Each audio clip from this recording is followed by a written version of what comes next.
வேதத்துல நம்ம நிறைய வாக்குத்தத்தங்கள் உண்டு. முதலாவது ஒரு வாக்குத்தத்தம் புது ஏற்பாட்டுல முதல் வாக்குத்தத்தம் நம்ம எல்லாருக்குமே தெரியும். மத்தேயு 1:21 அவருக்கு இயேசு என்று பெயரிடுவாயாக, ஏனெனில் அவர் தம்முடைய ஜனங்களை பாவங்களில் இருந்து நீங்களாக்கி ரட்சிப்பார். நம்முடைய மூத்த சகோதரன் ஆவிக்குரிய தகப்பன் சகரியா பொன்னன் அவர்கள் இத நமக்கு காண்பிச்சிருக்கிறாங்க. வேதத்துல தான் இருக்குது. ஆனா நம்ம இவ்வளோ நாட்கள் அறியாம இருந்தோம். நான் இருந்தேன். ஆனா ஒரு நாள் அது என்னுடைய கண்களை திறந்தது. ஏன்னா நம்ம எல்லாருமே ஏதோ ஒரு பாவத்துல அடிமை, நிறைய காரியங்களுக்கு அடிமையா இருந்திருப்போம்.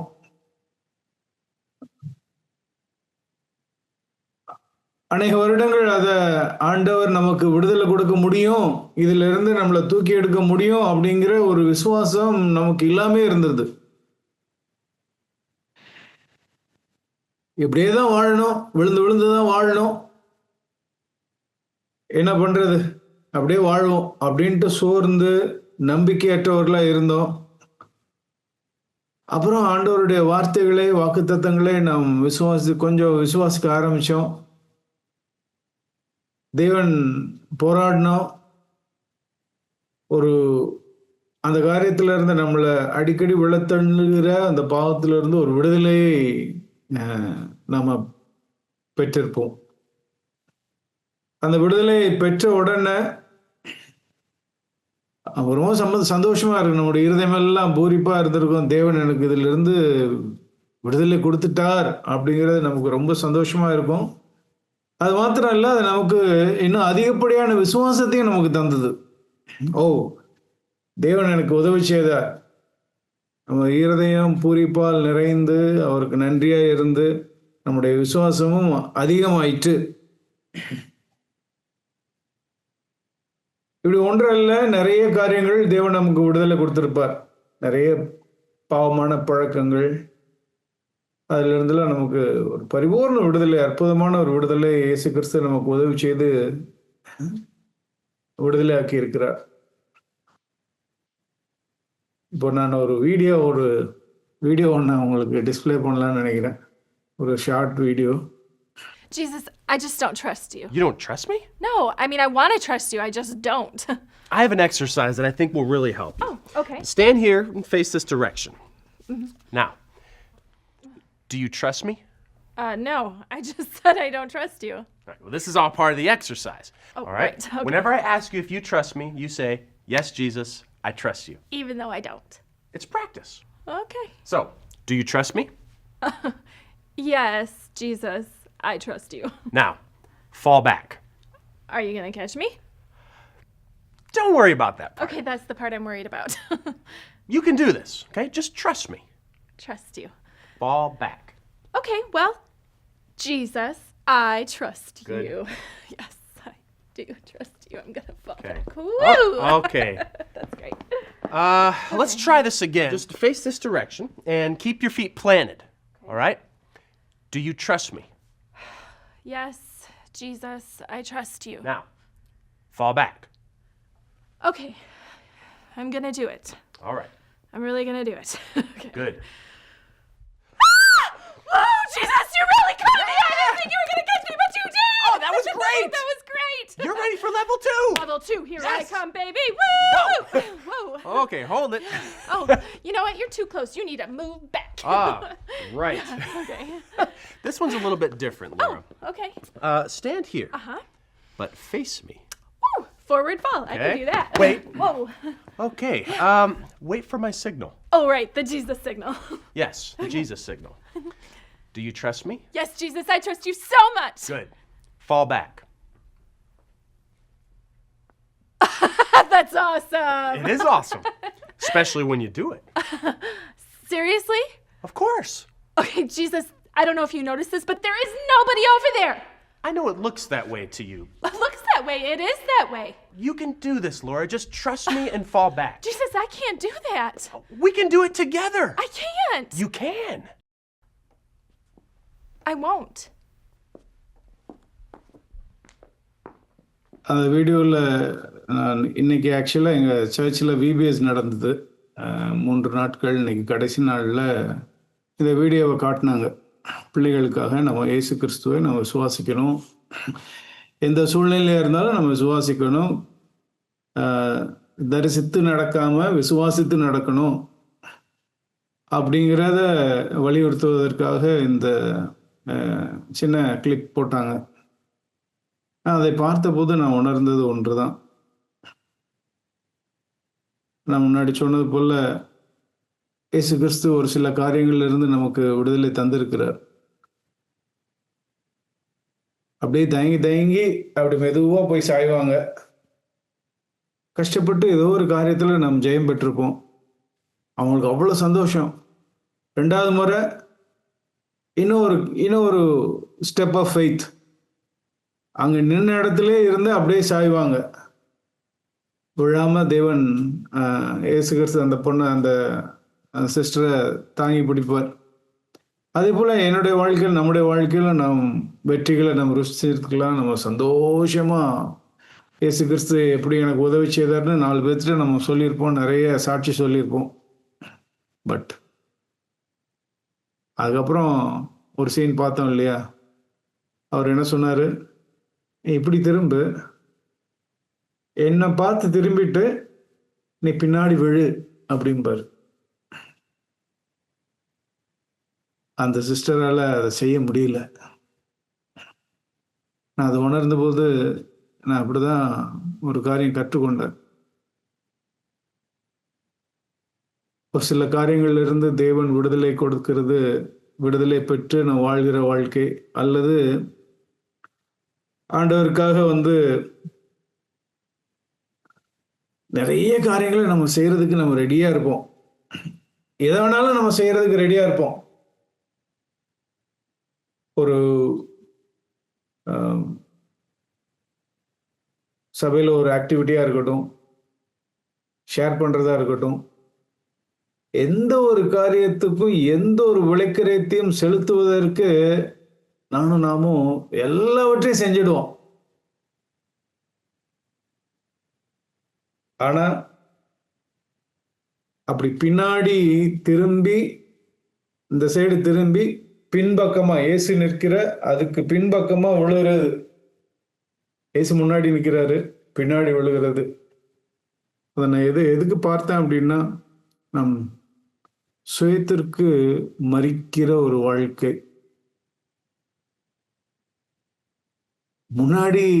பின்னாடி இயேசு கிறிஸ்துவ வச்சுட்டு விழுகிறது. நம்ம வாழ்க்கையில், நம்ம கிறிஸ்தவ வாழ்க்கையில் நாம் செய்கிற எத்தனையோ காரியங்கள், எத்தனையோ சாக்ரிஃபைசஸ், ஆண்டவருக்காக இதை செய்கிறது அதை செய்கிறது எல்லாம் நம்ம செஞ்சிருவோம். ஆனால் லூக்கா 9:23 இயேசு கிறிஸ்து சொல்லுகிற அந்த வார்த்தை, ஒருவன் என்னை பின்பற்றி வர விரும்பினால் தன்னைத்தான் வெறுத்து சிலுவை எடுத்து என்னை பின்பற்றி வர கடவன் சொன்ன வார்த்தை. அது எப்படின்னா, அவர் 2வது சொன்னாரு, நீ இப்படி திரும்பிட்டு பின்னாடி விழுன்னு சொன்னார. அந்த வாழ்க்கை அங்கதான் நம்ம நிறைய பேர் நம்ம தவறி விடுகிறோம். ஏன்னா நம்முடைய எதை வேணாலும் நம்ம விட்டுடுவோம். ஆனா நம்முடைய சுயம் இருக்குத, அதை விடுறதுக்கு நமக்கு மனசே வராது. அப்பவும் இப்பவும் கொஞ்சம் கொஞ்சம் செத்துக்கலாம். ஆனா முழுமையா சாகிறதுக்கு, அந்த இடத்துக்கு வர்றது ரொம்ப ரொம்ப நம்ம தயங்குகிறோம். தவிக்கிறோமா என்னன்னு தெரியல. ஆனா தயக்கமும் அந்த ஸ்திரியை போல, பாருங்க கடைசியில் எப்படி போனாங்க. நோ, ஐ காண்ட், என்னால முடியாது. இன்னைக்கு கிறிஸ்தவத்துல நிறைய பேர் இதுல தான் பின்வாங்கி போயிடுறோம். லூக்கா 9:23 முழுமையா என்னுடைய சுயத்திற்கு சாகிறதுக்கு, பின்னாடி விழுந்து சாகிறதுக்கு நமக்குள்ள ஒரு போராட்டம் இருந்துகிட்டே இருக்குது. நம்ம ரட்சிக்கப்பட்டவொன்னே நம்முடைய இருதயத்துல ஆண்டவருக்கு ஒரு சிங்காசனத்தை நம்ம கொடுக்குறோம். ஆண்டவரை, நீங்க வந்துருங்க, என் இருதயத்துல என் ராஜாவா இருங்க அப்படின்னு சொல்லிட்டு நம்ம கூப்பிடுறோம் சந்தோஷமா. இப்போ அந்த 2வது வீடியோவை கொஞ்சம் போடுங்களேன் brother. Jesus, I have decided to give you this. Really? Yeah, You know whoever sits here makes all the decisions, right? I know, and I'm always making decisions, but you make the perfect decisions. So you just sit right down and start making them. Wow, I'm honored. I mean, this feels great. Kathleen, guess what? I just got my new credit card. It's time to go shopping. Oh, really? I thought your husband and you were going to pay off debt. Oh, yeah. I mean, money's kind of tight, but I figured he doesn't have to know about it. So do you want to go with me? No. No? Why? What I mean is, I don't know. So let me check my schedule and then I'll get back to you. Okay, yeah, give me a call. Okay. Kat, what's going on? What do you mean? Well, I'm kind of one cheeking it here. Look, I just want to make sure we're on the same page. You wanted me to sit here, right? Well, of course. And whoever sits here makes all the decisions? Right. So what's the problem? There's not a problem. I don't know what I was thinking. Really, please, here, sit down. As long as you're sure. I'm sure. Okay, so let's start over. Okay. All right. Kat, I noticed that you've been losing your temper a lot lately. Right. So- Okay, Jesus, you know what? I know what you're going to say, but see, You do? you don't know the whole situation, you know? Oh, well, all I'm saying is that your attitude is a decision. Yes, of course, but I have a lot going on right now. Well, I know you're under a lot of pressure. Pressure, Jesus, you don't understand pressure, okay? This isn't working, Kat. What? We can't both sit on the seat. It's either me or it's you. Okay, I know. You know, I didn't think it was going to be this hard, but here, just take it. No, I'm not going to take it. You have to give it to me. Okay, here. Kathleen, make a choice. I can't. You just did. இதுலேயும் அதே சத்தியம்தான். நம்ம ஆண்டவரை நம்ம கூப்பிட்டு நம்ம இருதயத்தில், ஆண்டவரே நீங்கள் தான் எனக்கு என்னோட ரட்சகர், என்னுடைய ராஜாவாக இருங்க என்னுடைய இருதயத்தில்னு நம்ம கூப்பிட்டுறோம். ஆனால் அவரை கூப்பிட்டு வச்சுட்டு அவர் மூக்கு அறுத்துக்கிட்டே இருக்கிறோம். உலகத்திலிருந்து ஏதோ ஒரு ஈர்ப்பு வருது, அல்லது தேவனுடைய சித்தத்துக்கு விரோதமான ஏதோ ஒரு காரியத்தை செய்யும்படி நாம் சோதிக்கப்படுறோம். ஆண்டவர் சொல்றார் கிளியரா, நோ. அந்த பொண்ணுக்கு கிளியரா வார்த்தை வந்தது, நோ அப்படின்ட்டு. பட் அவரை உட்கார வைத்து அவர் சொல்லுகிற டெசிஷனை செய்யறதுக்கு எவ்வளவு போராட்டம். ஒரு காரியத்தில் எப்படியாயிலும் அவரை அப்படியே தள்ளி அவர் அந்த இடத்துல இருந்து, நம்முடைய இருதயத்தின் சிம்மாசனத்திலிருந்து அவர் ராஜாவாக உட்காராத விடாதபடிக்கு எவ்வளவாய் நம்முடைய சுயம் அவ்வளவு ஸ்ட்ராங்கா இருக்குது. அந்த செல்ஃப் லைஃப், சுய வாழ்க்கை, அந்த சுயத்திற்கு இல்லை என்று சொல்வது எவ்வளவு ஹார்டா இருக்குது. எதை வேணாலும் நம்ம செஞ்சிருவோம். ஆண்டவருடைய சபையில எந்த ஒரு காரியம் செய்யட்டும், எங்கோ சுயநமா இருக்கிற ஒரு சகோதரனை போய் பார்க்கறதுக்கு எவ்வளவு வேணாலும் நம்ம தியாகம் பண்ணி போவோம். வீட்டுக்கு எத்தனை பேர் வேணாலும் நம்ம கூப்பிட்டு அவங்கள உபசரித்து நம்ம எல்லா கஷ்டத்திനും ஒரு சாக்ரிஃபைஸ் பண்ணி நம்ம எல்லாம் செய்வோம். ஆண்டவருக்காக நம்ம பணத்தை அள்ளி கொடுக்கறதுக்கு நம்ம ரெடியாக இருப்போம். ஆனால் அந்த இடத்த முழுமையாக, இருதயத்தின் சிங்காசனத்தை முழுமையாக கொடுக்கறதுக்கு நம்ம எல்லாருமே, நமக்கு இருக்கிற போராட்டம், அவரும் உட்காரட்டும், ஓரத்துல நானும் உட்கார்ந்துக்கிறேன், 2 பேரும் இருந்து கொள்வோமே. That is impossible. அது சாத்தியம் இல்லை.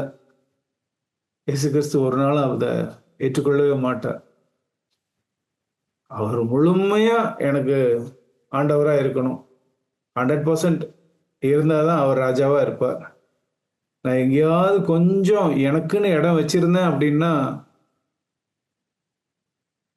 அங்க வேற யாரோ வந்து உட்காந்துருவாங்க. அவருக்கு முழுமையா கொடுத்தேன் அப்படின்னா நான் பாதுகாக்கப்படுறேன். அது இல்லாமல் அவருக்கு முழுமையா கொடுக்காம சாத்தானுக்கு நான் கொஞ்சோண்டு இடம் கொடுத்தேன் அப்படின்னா, சாத்தானுக்கு நம்ம இடம் கொடுக்க மாட்டோம். எனக்குன்னு நம்ம கொஞ்சம் வச்சுக்கொள்வோம். அதுதான் பெரிய டேஞ்சர். அதுதான் பெரிய டேஞ்சர். ஆதி திருச்சபையில நடந்த ஒரு சம்பவம் அப்போஸ்தலர் 5ஆம் அதிகாரத்துல நமக்கு தெரியும். அனனியா சப்ரல் நான் இன்னைக்கு வசனங்கள்ல நமக்கு தெரிந்த வசனங்கள்ல, அதனால நம்ம அதெல்லாம் திருப்ப வேண்டாம். 5வது அதிகாரத்துல நமக்கு தெரியும். தங்களுக்கென்று கொடுக்கப்பட்ட தாங்கள் வைத்திருந்த ஒரு காணியாட்சியில ஒரு சின்ன பகுதியை, நிலத்தில ஒரு பகுதியை விற்று அந்த வந்த பணத்திலிருந்து அதுல கொஞ்சம் தனக்கென்று வைத்துக் கொண்டார்கள். தங்களுக்கென்று வஞ்சித்து வைத்துக்கொண்டு மீதியை அப்போஸ்தலர் பாதத்துல எல்லாவற்றையும் கொடுப்பது போல கொடுத்தாங்க. கொடுத்துறாங்க. அந்த அந்த அந்த பொண்ணு, அந்த சிஸ்டர்ஸ் ஸ்டூலை கொடுத்து இதில் உட்காருங்க, சிங்காசனத்தை கொடுத்து உட்காருங்கன்னு சொல்றது போல உட்காந்துரு. ஆனால் கொஞ்சம் கொஞ்சமாக தள்ளி விடுறது. கொஞ்சம் தங்களுக்கென்று வைத்து கொண்டார்கள். அதில் ஒரு பங்கை வஞ்சித்து வைத்த இருதயத்தில். அதனுடைய முடிவு என்ன? அந்த ஸ்டோரியினுடைய நம்ம பார்த்த அந்த கிளிப்போட செகண்ட் கிளிப்போட முடிவு என்ன? இயேசுவுக்கு இடம் இல்லை. இயேசுவுக்கு அங்கே இடம் இல்லை. ஆனா அப்போஸ்தலர் 5ஆம் நடவடிக்கைகள்ல அங்க யார் உட்கார்ந்துட்டா தெரியுமா? கொஞ்சோண்டு தங்களுக்கென்று வைத்துக் கொண்டார்கள். அந்த வசனத்தை மட்டும் நான் காண்பிக்க விரும்புகிறேன். 5ஆம் அதிகாரம் நம்முடைய இருதயத்தில் அதை நாம் பதித்துக் கொள்வோம். அப்போஸ்தலர் நடவடிக்கைகள் 5ஆம் அதிகாரம்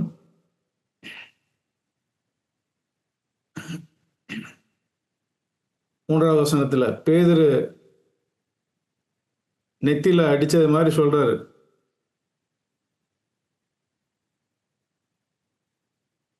நீ நிலத்தின் கிரயத்தில் ஒரு பங்கை வஞ்சித்து வைத்தாய் உனக்கென்று. ஏன்னா அதுக்கு முந்தின வசனத்துல வாசிக்கிறோம், ஒரு பங்கை தங்களுக்கென்று. இனி ஆங்கிலத்தில் அப்படிதான் இருக்கும், they kept it for themselves அப்படின்னு இருக்கும்.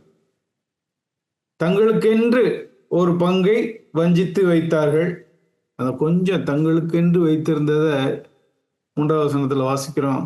யார் அந்த ஹார்ட்டை ஆக்குபை பண்ண, யார் அந்த த்ரோனை ஆக்குபை பண்ணினா அப்படின்னா வாசிக்கிறோம், சாத்தான் உன் இருதயத்தை நிரப்பினது என்ன?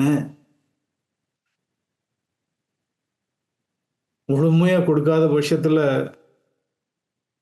எனக்கென்று கொஞ்சம், சாத்தானு கொடுக்கல, அவங்க பணத்தை சாத்தானு கொடுக்கல, அவங்களுக்கென்று தான் வைத்துக் கொண்டார். அந்த சுயம்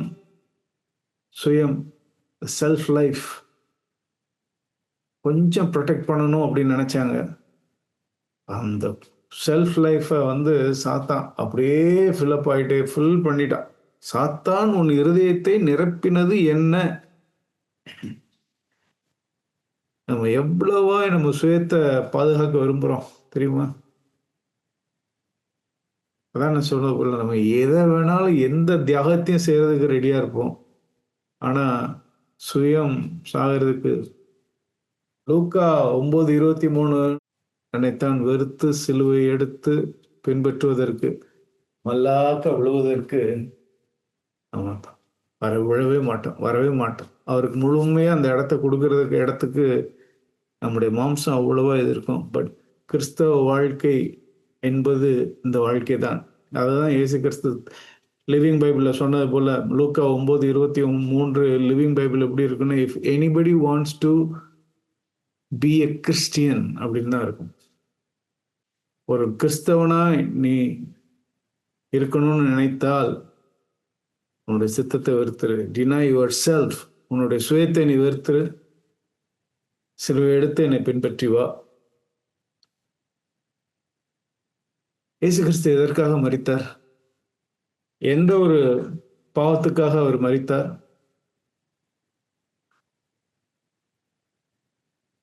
நம்ம நிறைய பாவம் செய்யறோம். இன்னைக்கு நிறைய பாவங்கள் உலகத்துல இருக்குது. உபச்சாரம், வேசித்தனம், போனோகிராஃபி, கொலை, கொள்ளை, மர்டர் எல்லாமே பாவங்கள் தான். ஆனா வேதத்துல வாசிக்கிறோம், 53வது ஏசாயா 53ல நம்ம வாசிக்கிறோம், சொல்லப்பட்டிருக்குது, நம்முடைய மீறுதல் நிமித்தம் அவர் காயப்பட்டு நம்முடைய மீறுதல், நம்முடைய பாவங்களின் நிமித்தம் அவர் காயப்பட்டு, நாம் செஞ்ச அக்கிரமங்களின் நிமித்தம் அவர் நொறுக்கப்பட்டார். நம்முடைய மீறுதல், நம்முடைய அக்கிரமம் அவரை காயப்படுத்துச்சு. அவர் நொறுக்க, it pierced him and it crushed him. Think about it. அதை யோசித்து பாருங்களேன். நாம் செய்கிற, எனக்கென்று வைத்துக் கொள்கிற ஒவ்வொன்றும், ஒவ்வொரு பாவம், எந்த ஒரு பாவமா இருக்கட்டும், அது அவரை காயப்படுத்துது, அவர் அவரை நொறுக்குது. என்ன அந்த அக்கிரமம், அந்த மீறுதல் என்ன, அந்த அக்கிரமம் என்ன? 6வது வசனத்துல போட்டிருக்குது, அவனவன் தன் தன் வழியிலே போனோம். அதுதான் ஆவியானவர் எழுதி வைத்திருக்கிறார். நாம நினைக்கிறது போல பொய் சொல்றது, அது சொல்றது, வேசித்தனம், உபச்சாரம் அதெல்லாம் போடல. ஒரே வரியில பாவத்தை என்னங்கிறத, எதற்காக அவர் மரித்தார், என்னுடைய எந்த பாவத்திற்காக அவர் மரித்தார் அப்படின்னா, அவனவன் தன் தன் வழியிலே போனோம். நான் எதை வேணாலும் செய்கிறேன், ஆனால் என்னுடைய இருதயத்தின் சிங்காசனத்தை கொடுத்துட மாட்டேன். நான் எதை வேணாலும் செய்கிறேன், மல்லாக்க விழுந்துடவே மாட்டேன். நான் சுயத்துக்கு நான் மரித்திடவே மாட்டேன். அதுதான் பாவம் அப்படின்னு சொல்லிட்டு இந்த இடத்துல ஆவியானவர் எழுதி வைத்திருக்கிறது. தட் இஸ் த சின். அதற்காக தான் இயேசு கிறிஸ்து மரித்தார். எவ்வளவா நம்ம சுயத்தை அப்படி புடிச்சு வச்சுக்கிட்டு இருக்கிறோம் தெரியுமா? பிரியமானவர்களே, நாமும் அந்த முழுமையா அந்த இடத்துக்கு நம்ம வந்துடணும். அந்த இடம் முழுமையா அர்ப்பணிக்கிற இடம், முழுமையா சுயத்தை விட்டு கொடுக்கிற இடம். அதுக்குதான் நான் தேவனை அதிகமாக தேட வேண்டியிருக்கு. அதுக்காக தான், அதனாலதான் இயேசு கிறிஸ்து ஒரு பலத்த சத்தமும் கண்ணீரும் அவருடைய இருதயத்திலிருந்து எதற்காக வந்தது அப்படின்னா, அந்த ஒரு காரியத்துக்காக தான் இருக்குன்னு தான் நான் விசுவாசிக்கிறேன். சுயத்தை, தன்னுடைய சித்தத்தை, தன்னுடைய சுயத்தை விட்டுறதுக்கு தான். அதுதான் பெரிய போராட்டமா இருக்கு. கெத்செமனே தோட்டத்திலையும் அவருக்கு அதே தான். வாய் விட்டு சொன்னாரு, இந்த பாத்திரம் இது வழியா போறதுக்கு எனக்கு இஷ்டம் இல்லை, நீங்க கூடுமானால் இது நீங்க எடுத்து போட்டுடுங்க, எனக்கு வேண்டாம். அவருடைய சித்தத்தை அவர் தெளிவா சொல்றார். ஆனா கடைசியில் அவர் முடிக்கிறப்போ, ஆண்டவரே என்னுடைய சித்தம் இல்லை, பிதாவே என்னுடைய சித்தம் இல்லை, உம்முடைய சித்தம் ஆகட்டும். மல்லாக்க விழுந்துட்டார். அந்த சிங்காசனத்துல பிதாவை வச்சுட்டார். எவ்வளவா நம்ம பாதுகாக்கிறோம். ஒரே ஒரு ஏரியாவை மட்டும் நான் இன்னைக்கு காண்பிக்க விரும்புகிறேன்.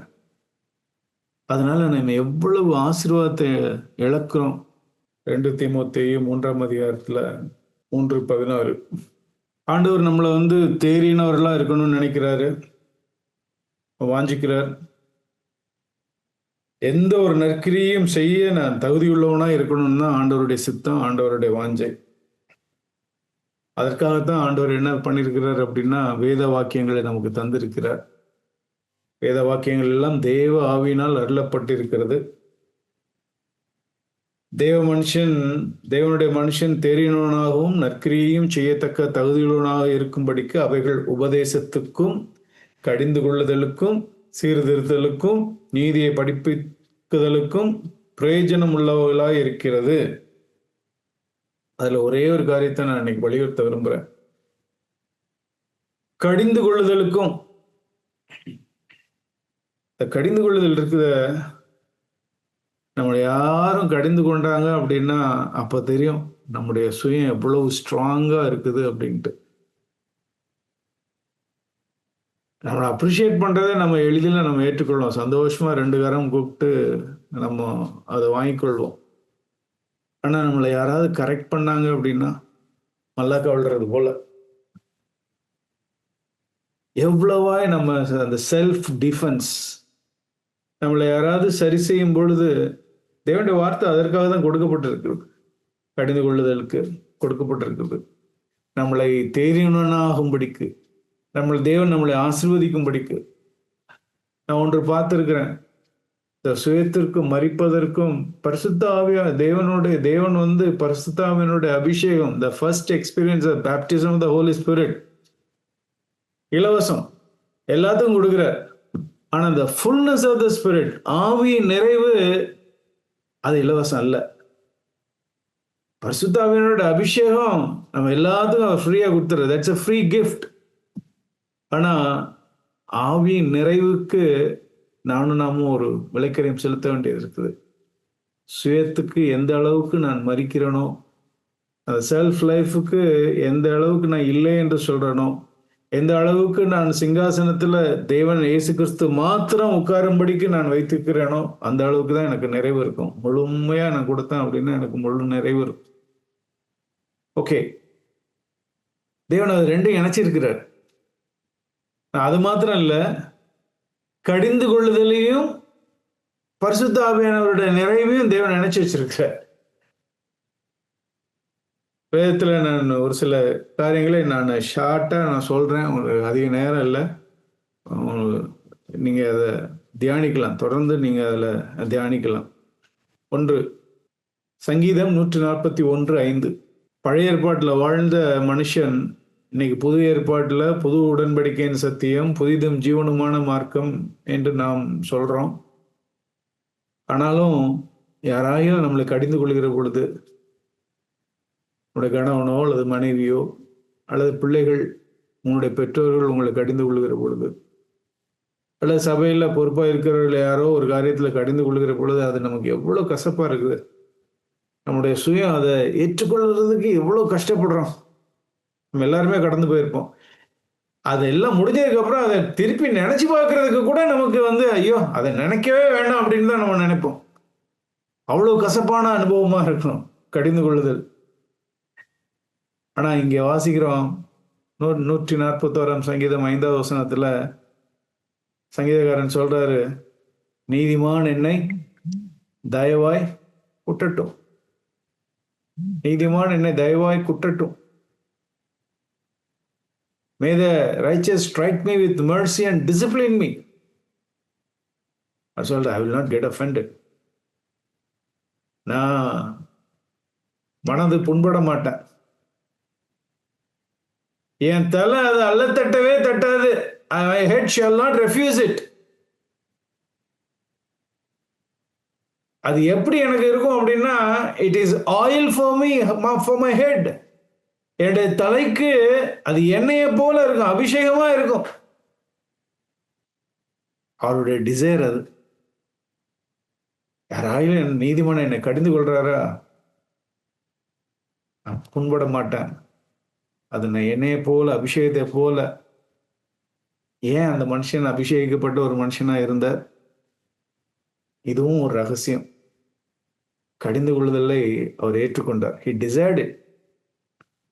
தயவா என்னை கொட்டட்டும், அவர் எதிர்பார்த்தார். நீதிமான் என்னை கொட்டட்டும், என்னை குட்டட்டும். அவர் கன்ஃபஸ் பண்றார், நான் ஒரு நாளும் அதை தட்டவே மாட்டேன், வேணானே சொல்ல மாட்டேன்.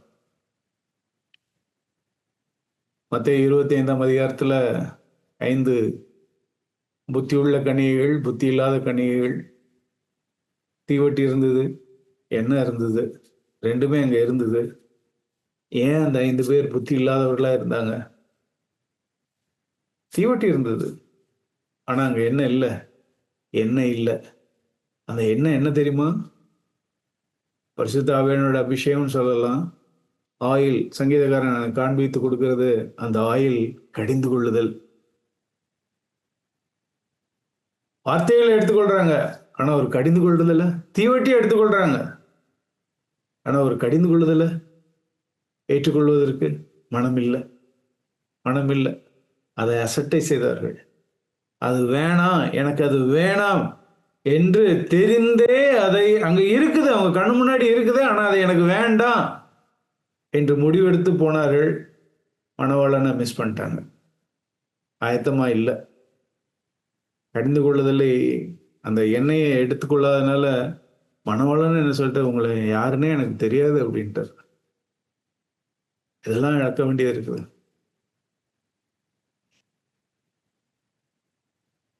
நீதிமொழிகள் 1:23 நான் நிறைய இடங்கள்ல அதை பார்த்து உற்சாகம் அடைகிறேன்.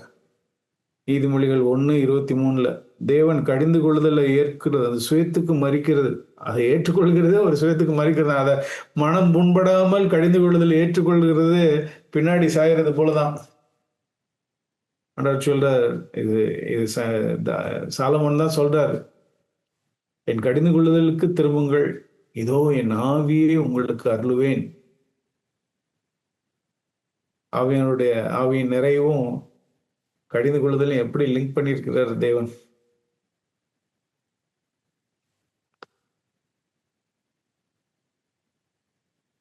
அடுத்த ஒரு வார்த்தையை நான் உங்களுக்கு காண்பிக்க விரும்புகிறேன். எவ்வளவு ஆசீர்வாதங்கள் அதுல இருக்குது. நம்ம எல்லாருக்குமே தெரியும், மத்தேயு 16ஆம் அதிகாரத்துல இயேசு கிறிஸ்து பேதுருவ அவ்வளவு ஸ்ட்ராங்கா கடிந்து கொள்வார். அப்பாலே இப்போ சாத்தானே அப்படின்னு சொல்லிட்டு அவ்வளவு ஸ்ட்ராங்கா கடிந்து கொள்வார் 16ஆம் அதிகாரத்துல. ஆனா அந்த மனுஷன் இதை எப்படி எடுத்துக்கொண்டார்? நம்ம கடிந்து கொள்ளுகிற பொழுது நம்ம எவ்வளவு ஜஸ்டிஃபை பண்றோம், எவ்வளவு நியாயப்படுத்துறதுக்கு நம்முடைய மாம்சம் துடிக்குது. இல்ல பிரதர், நீங்க தப்பா என்ன புரிஞ்சுக்கிட்டீங்க. மனைவிட்ட சொல்றேன், இல்ல இல்ல இல்ல, நீ தப்பா, நான் சொன்னதை நீ புரிஞ்சுக்கல, நீ தப்பா நீ அண்டர்ஸ்டாண்ட் பண்ணிட்ட. ஜஸ்டிஃபை பண்றோம். கணவனா இருக்கட்டும், மனைவியா இருக்கட்டும், நம்மளோட குடும்ப வாழ்க்கையில நம்ம ஜஸ்டிஃபை பண்றதுக்கு தான் அவ்வளவு நம்முடைய சுயம் அவ்வளவு ஸ்ட்ராங்கா இருக்குது. ஜஸ்டிஃபை பண்றதுக்கு, நியாயப்படுத்துறதுக்கு. பேதுருவும் நியாயப்படுத்திருக்கலாம். நீ தேவனுக்கு ஏற்றவர்களை நீ சிந்திக்கல அப்படின்னு சொல்லிட்டு இயேசு கிறிஸ்து அவரை பார்த்து சொல்றாரு, ஆண்டவரே என்ன பார்த்தா சொல்றீங்க? எப்படி ஆண்டவரே? நீங்க அன்னைக்கு அவ்வளவு மீன், போட்டு ஃபுல்லா மீன் இருந்தது, அவ்வளோத்தையும் விட்டுட்டு அப்படியே உங்க பின்னாடி வந்தேன்னா நீ என்ன பார்த்தா நீங்க சொல்றீங்க? எப்படி ஆண்டவரே நீங்க இப்படி சொல்றீங்க? எப்படி நீங்க இவ்வளவு தவறா என்ன புரிஞ்சுக்கிட்டீங்க?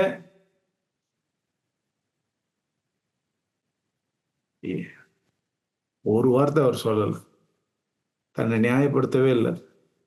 அந்த கடிந்து கொள்ளுதல, அப்பாலே போ சாத்தானே, ஒரு வார்த்தை சொல்லாமல் அதை அப்படியே ஏற்றுக்கொண்டார். நடந்தது என்ன? ஆண்டவர் பார்த்தார், அவனுடைய இருதயத்தை பார்த்த. ஒரு நாள் ஆச்சு, அவனுடைய இருதயம் புண்படவே இல்லை, எப்போதும் போல இருந்தான். 2வது நாள் ஆச்சு, அவனுடைய இருதயத்தை இயேசு கிறிஸ்து பார்த்துட்டே இருந்தார், ஒன்றும் ஆகலை. 3வது நாள் அவனுடைய இருதயத்துல அதனுடைய சூடே இல்லை. இயேசு கிறிஸ்து கடிந்து கொண்டதை அப்படியே ஏற்றுக்கொண்டார். அவனுடைய இருதயத்துல அங்க ஒரு சஞ்சலமும் இல்லை. பார்த்தாரு, இந்த மனுஷனை நான் சும்மா விடக்கூடாது. எவ்வளவு ஸ்ட்ராங்கா அது வரைக்கும் ஆண்டவர் யாரையுமே, அதுக்கப்புறமும் சரி அதுக்கு முன்னாடி சரி, யாரையும் இந்த அளவுக்கு தன்னை பின்பற்றி வந்தவங்களும் இந்த அளவுக்கு கடிந்து கொண்டாராங்கிறது நமக்கு தெரியல. அவர்தான் அவ்வளவு ஸ்ட்ராங்கா கடிந்து கொண்டாரு. ஆனா அந்த கடிந்து கொண்டதுல ஏற்ற உடனே ஆண்டவர் பார்த்தார், இந்த மனுஷனுக்கு நான் ஏதாவது ஆசீர்வாதத்தை கொடுக்கணும், இவனுக்கு ஒரு நல்ல ஒரு ஆசீர்வாதத்தை நான் தரணும். 17ஆம் அதிகாரத்தில் வாசிக்கிற மத்தேயு 17 ஆண்டவர் பார்த்தாரு, இவனுக்கு நான் மேன்மையான ஒரு அனுபவத்தை நான் கொடுக்குறேன். நீ வா என் கூட, மலைக்கு போகலாம், மலை உச்சிக்கு போகலாம். நீ எனக்கு கடிதம் விழுந்ததில் ஏற்றுக்கொண்டல, நான் இன்னைக்கு பரலோகத்தையும் உனக்கு காண்பிக்கிறேன், மேலான ஒரு அனுபவத்தை தரேன், நீ இன்னைக்கு என் மகிமையை பார்ப்ப, வா போகலாம் அப்படின்னு சொல்லிட்டு கூப்பிட்டு போறாரு. அங்க இயேசு கிறிஸ்து மறுரூபமாகிறாரு. யாரும் பார்த்திராத ஒரு இயேசுவை அன்னைக்கு அந்த மகிமையுள்ள இயேசுவை அவர் பார்த்தார். அது மாத்திரம் இல்ல, எத்தனையோ பழைய ஏற்பாடு பரிசுத்தவான்கள் அவங்க யாரை பார்க்கணும், அவங்களுக்கு எல்லாம் பெரிதா இருந்தது யாரு, தேவனுக்கு அடுத்தது யாரை பார்க்கணும்னு நினைப்பாங்க அப்படின்னா, இன்னைக்கு நம்ம எப்படி நம்முடைய ஆவிக்குரிய தகப்பன்மார்கள் நம்ம வேல்யூ பண்றோம், அதே மாதிரி அவங்களும் வேல்யூ பண்ணது யாரு அப்படின்னா மோசேயையும் எலியாவையும் அவ்வளோ வேல்யூ பண்ணுவாங்க. அவங்கள எப்படியாவது அவங்க காலத்துல நம்ம இல்லையே அப்படின்னு கூட அவங்க நினைச்சிருந்துக்கலாம். ஆனா கடிந்து கொள்ளுதலை ஏற்றுக்கொண்ட பேதுருவே, நான் உனக்கு மேலான ஒரு பாக்கியத்தை நான் உனக்கு தருகிறேன். I will bless you richly. Not only என்னுடைய மகிமையை நான் உங்களுக்கு காண்பிக்கிறேன். யாருக்குமே கிடைக்காத ஒரு பாக்கியம். மோசேயும் எலியாவும் என் கூட பேசிட்டு இருக்கிறத, உங்க பக்கத்துல இருக்கிறத நீங்க கண்ணால பார்க்கும்படிக்கு நான் அந்த பாக்கியத்தை தாரேன்னு சொல்லிட்டு ஆண்டவர் அவ்வளோ ஒரு உன்னதமான ஒரு ஆசீர்வாதத்தை கொடுத்தார். வாழ்க்கையில மறக்க முடியாத ஒரு அனுபவம் அவருக்கு. அவர் மாத்திரம் இல்லை, கடிந்து கொள்ளுதலே அவர் ஏற்றுக்கொண்டதுனாலதான் அவர் கூட இருந்த 2 பேத்துக்கும் ஆண்டவர் ஆசீர்வாதத்தை கொடுத்தார். நான் கடிந்து கொள்ளுதல நாம ஏற்றுக்கொண்டோம் அப்படின்னா, நம்ம நிமித்தம் பேதுரு நிமித்தம் எப்படி யாக்கோபும் யோவானும் ஆசீர்வதிக்கப்பட்டார்களோ, அதே போல பிரியமானவர்களே, நாம் கடிந்து கொள்ளுதல நாம் ஏற்றுக்கொள்கிற பொழுது நம் கூட இருக்கிற நம்முடைய மனைவி, நம்முடைய கணவன், நம்முடைய பிள்ளைங்க, இன்னொரு சகோதரன், சபையில் இருக்கிற இன்னொரு சகோதரன், அவங்களும் தேவனுடைய மகிமையை காண முடியும். அன்னைக்கு அஃபண்டாகி போயிருந்தாரு அப்படின்னா அவரும் இழந்திருப்பாரு, கூட இருந்தவங்களும் அதை யோவானும் இவரும் பார்த்துருக்கவே மாட்டாங்க. எவ்வளோ பெரிய ஆசீர்வாதத்தை தேவன் வைத்திருக்கிறார் கடிந்து கொள்ளுகிறதுல. அந்த சுயத்துக்கு இல்லை என்று சொல்லுகிற, சுயத்துக்கு மறிக்கிறதுக்கு தன்னை இணங்கி கொடுக்கிற பொழுது, சுயத்தை பாதுகாக்காமல் அந்த கடிந்து கொள்ளுதல் ஏற்றுக்கொள்கிற பொழுது, சின்ன கடிந்து கொள்ளுதலாக இருந்திருக்கும், ஆனால் அதை ஏற்றுக்கொள்ள மனம் இல்லாமல் எவ்வளோ பெரிய ஆசீர்வாதத்தை இழந்து போனவருடைய காரியங்கள் கூட நமக்கு வேதத்தில் நம்ம பார்க்கிறோம். நீங்க தியானிச்சு பாருங்க, அவங்க டைம் இல்லை, நீங்க தியானிச்சு பாருங்க. யோவான் 7ஆம் அதிகாரத்துல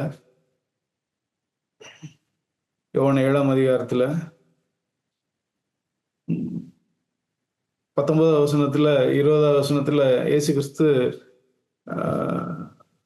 கூட்டத்தை பார்த்து, பெருங்குட்டர்கள் கூட்டத்தை பார்த்து சொல்லுவார், அவர் பின்பற்றி வந்தவங்களை பார்த்து சொல்லுவார், நீங்க யாரும் நீங்க மோசேயனுடைய பிரமாணங்களை நீங்க கை கொள்றதே இல்லையே.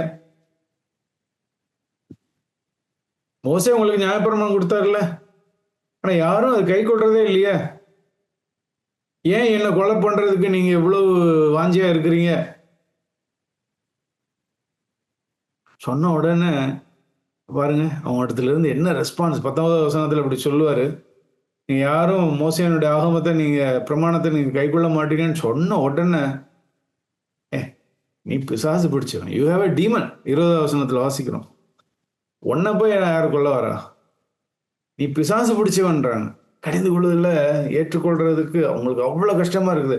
என்ன மிஸ் பண்ணாங்க அவங்க? கடிந்து கொள்ளுதலை ஏற்றுக்கொள்ளாம ஒரே ஒரு கரெக்ஷன் தான், அந்த ஒரு கரெக்ஷனை அவங்க ஏற்றுக்கொள்ளாம எந்த மிஸ் பண்ணாங்க அப்படின்னா,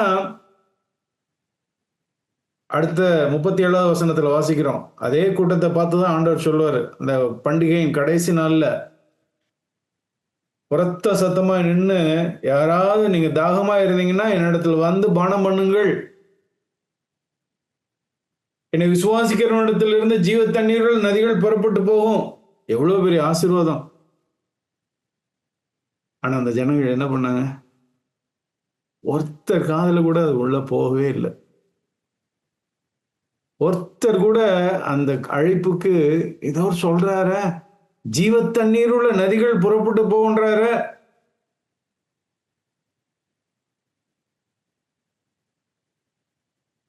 எல்லாம் மிஸ் பண்ணிட்டாங்க. எப்படி மிஸ் பண்ணாங்க? அவர் அவ்வளவு மூச்சை பிடிச்சிட்டு கத்தி இவ்வளவு பெரிய ஒரு அழைப்பு கொடுக்குறாரு. நீங்க அதுக்கு அடுத்த வசனங்களை நீங்க பார்த்தீங்க அப்படின்னா ரொம்ப பரிதாபமா இருக்கும். ஒரு கூட்டம் என்ன சொல்லும், அங்களுக்கு ஒரு டிஸ்கஷன் போகும், அந்த பிரசங்கத்தை குறித்து அவன் எல்லாம் டிஸ்கஸ் பண்ணிட்டு, இவர் மேசியாப்பா, இவர் உண்மையிலே ஒரு குரூப் சொல்லும் இவர் ப்ராஃபட் அப்படின்பா, இன்னொரு குரூப் இவர் கிறிஸ்து தானோ, இவர் கிறிஸ்துவா இருக்குமோ, உடனே இன்னொரு குரூப் கிறிஸ்து நாசரேத்துல இருந்தா வருவாரு. ஒவ்வொருத்தரும் டிஸ்கஸ் பண்ணி கடைசியில எதை விட்டுட்டாங்க அப்படின்னா, பரிசுத்த ஆவியானவரை கொடுக்கிறேன்னு கத்திட்டு இருக்கிறவரை அந்த ஆசீர்வாதத்தை அவங்க இழந்து போயிட்டாங்க. ஏன் அவங்க காதுகள் செவிடா இருந்தது? அவர் சொன்ன ஒரு சின்ன கடிந்து கொள்ளுதல அவங்களால ஏற்றுக்கொள்ள முடியல. they missed it. ஆனா இதே இது அப்போஸ்தலர் 1ஆம் அதிகாரம் 7ஆவது வசனத்துல ஆண்டவர் சொல்வார், சீஷர்கள் கேட்பாங்க, அப்போஸ்தலர் 1ஆம் அதிகாரம் 7ஆவது வசனம்,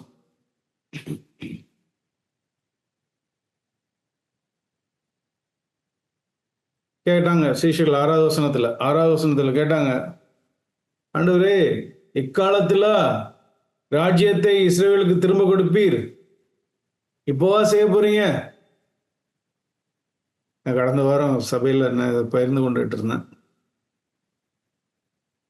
நம்ம மனைவிகள்கிட்ட நமக்கு ஒருவேளை அவங்க சொல்லியிருப்பாங்க, நாளைக்கு இதை சமைக்கிறேன் அப்படின்ட்டு காலையில் சொல்லியிருப்பாங்க. ஆசையாக நமக்கு பிடிச்ச சாப்பாடை செய்கிறேன்னு சொல்லியிருப்பாங்க. காலையில் போய்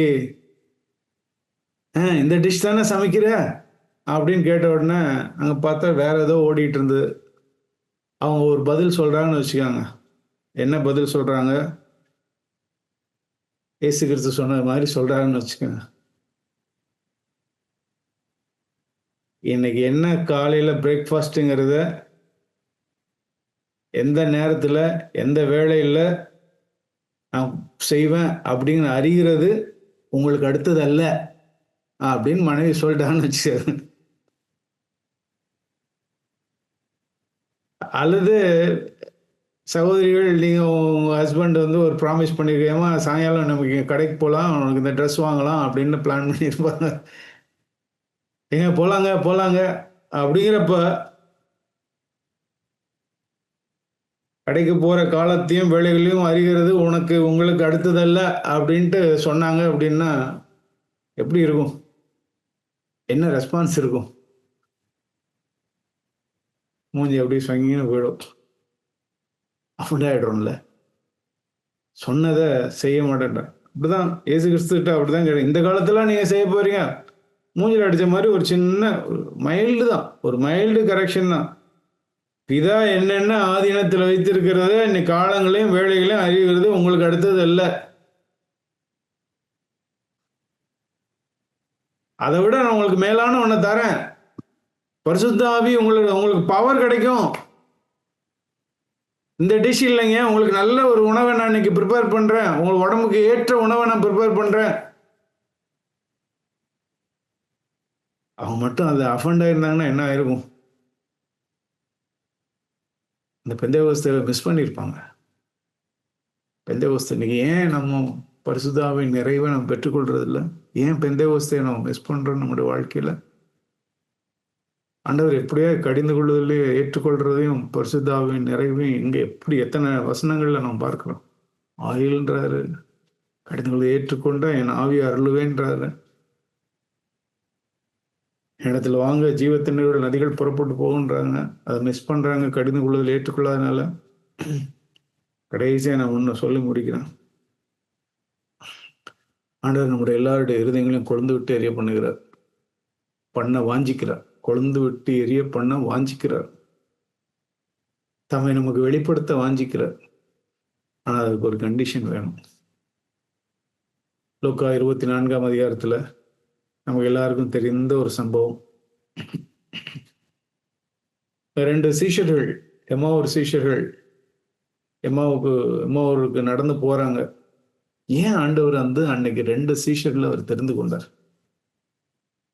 அவருக்கு நெருக்கமா இருந்த இன்னொரு 11 பேர் இருக்கிறாங்க. யூதாஸ் போயிட்டாரு, இன்னொரு 11 பேர் இருக்கிறாங்க. அப்போஸ்தலர்கள் 11 பேர் இருக்கிறாங்க. அவரை பார்த்தாலே நான் போக மாட்டேன்ட்டு கங்கணம் கட்டிட்டு நின்றுட்டு தான் மகதலேனா மரியாள், இன்னும் ஒரு சில பேர் சகோதரிகள் அவர் கூட இருந்தவங்க. அவங்களுக்கு எல்லாம் இல்லாத ஒரு பாக்கியத்தை இயேசு கிறிஸ்து இந்த எம்மாவூர் சீஷர்கள் 2 பேருக்கு கொடுத்தாரு. என்ன ஒரு பாக்கியம்!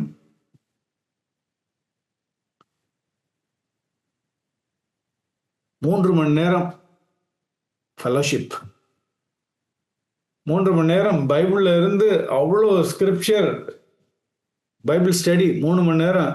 யாரோட? இயேசு கிறிஸ்துவோட. அவங்க சொல்றாங்க, அது முடிவில் கடைசி நமக்கு சொல்ற அந்த வார்த்தை நமக்கு தெரியும். ஹே, நம்முடைய இருதயம் குளிர்ந்து விட்டு எரியல அப்படின்னு அவங்களே சாட்சி கொடுத்தாங்க.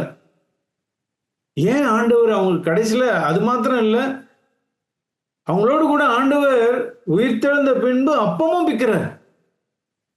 What a blessing!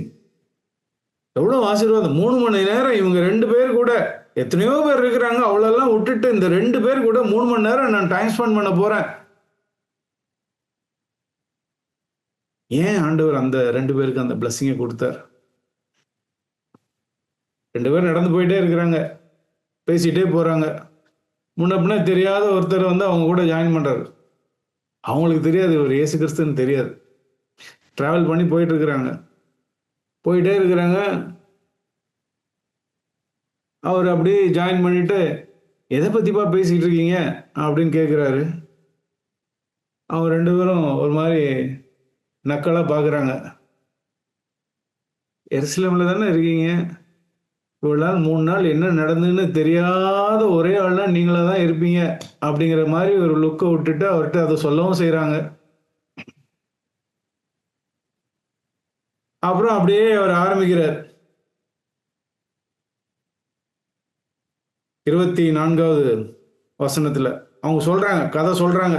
ஐயோ, இயேசு கிறிஸ்து இப்படி வந்தார், எவ்வளோ அற்புதங்கள் செய்தார், அதிசயங்கள் செய்தார், அவர் தான் மேசியா, அவர் தான் எல்லாத்தையும் மாற்றுவார், அவர் தேவனுடைய ராஜ்யத்தை அவர் தான் மேசியான்னு நினச்சிக்கிட்டு இருந்தோம், இஸ்ரவேலுக்கு ஒரு நல்ல ஒரு மீட்பை கொடுப்பாருன்னு நாங்கள் நினச்சிக்கிட்டு இருந்தோம். ஆனால் எல்லாம் புஷ்ஷுன்னு போயிடுச்சு, அவரை நம்ம தலைவர்கள் எல்லாம் சேர்ந்து கொலை பண்ணிட்டாங்க, சிலுவையில் அரைஞ்சிட்டாங்க.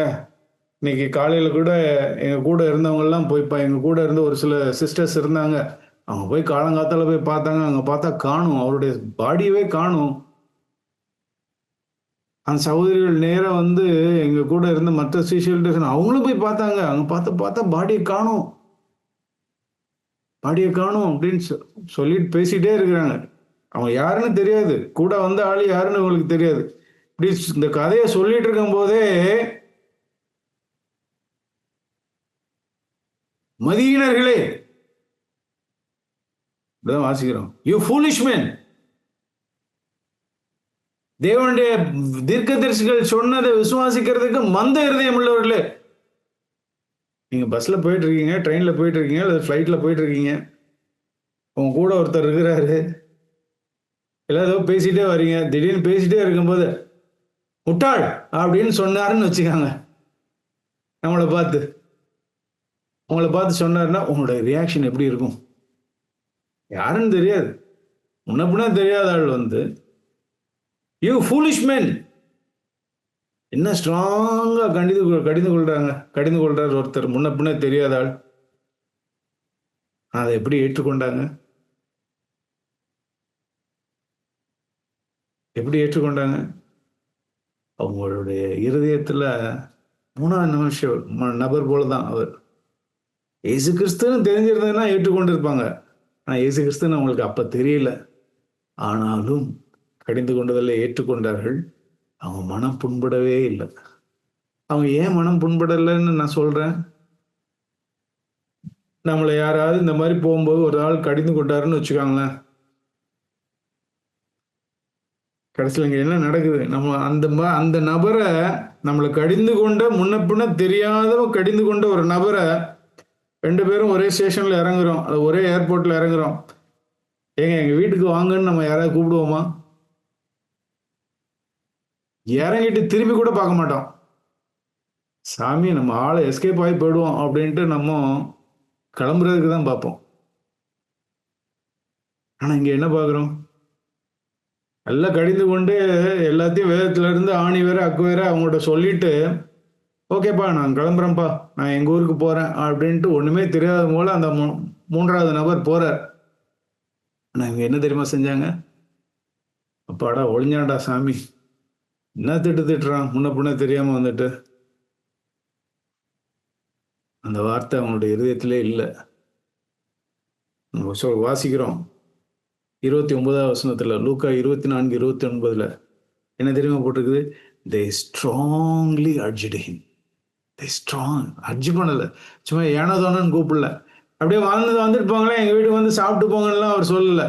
they strongly, நீங்கள் வந்தே ஆகணும் பிரதர், நீங்கள் வாங்க, கண்டிப்பாக வாங்க, எங்கள் வீட்டுக்கு வாங்க பிரதர். கடிந்து கொண்ட ஒரு சகோதரனை நம்ம அப்படியே நம்ம அழைக்கிறோமா? நம்ம அப்படியே அவங்கள பார்க்க முடிகிறதா? ஏன் இயேசு கிறிஸ்து அவங்கள 2 பேரையும் தெரிந்து கொண்டார் அப்படின்னா அதனால தான்.